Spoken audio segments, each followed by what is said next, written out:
those keys that I was talking about before that you should probably lock down to be pretty specific to talking to S3. I've got a file on disk, user content images, photo1.png. It's, somebody uploaded a picture of a cat.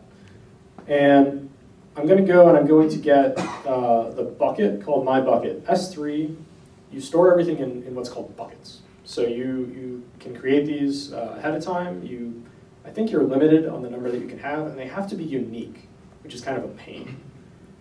So it's sort of like, Twitter handles. If you really want a specific S3 bucket, go get it now. And then you're going to go ahead and you're going to create a file inside of that bucket, bucket files create. You're going to pass in the key, which you can think of as the identifier for this file. It looks like a directory path a lot of the time, but that's just a convenience. Amazon doesn't actually store things in directories, really. The body is going to be the contents of the file, and then S3 supports both public and private files. So if something is public, I can just give you the S3 URL and you can go download it, which is kind of nice if you want to store all your site's images on there, or if you've got a bunch of recipes you just want to share with anyone who wants to read them, you can just send around that link.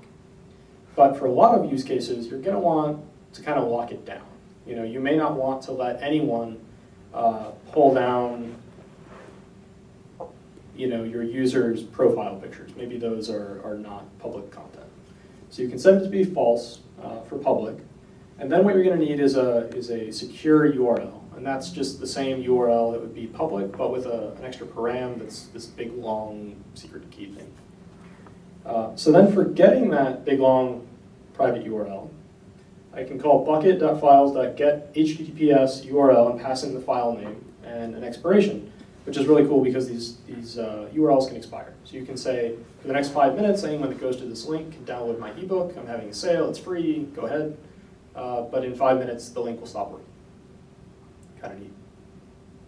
So that's kind of an example of really what every use of Fog looks like. You go ahead and you make the service object, the Fog storage or the Fog compute or the Fog DNS. You pass in your credentials, then you go ahead and you do what you need to do with that object to change resources on Amazon.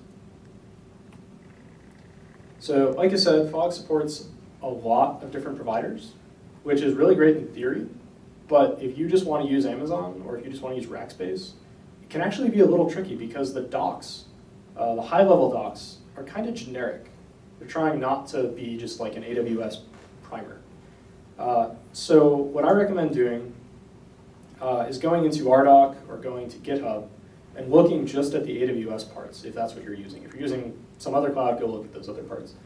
There's also some really good tutorials online if you just go and search for Fog, AWS compute, or Fog AWS storage, whatever you want to do. So for those of you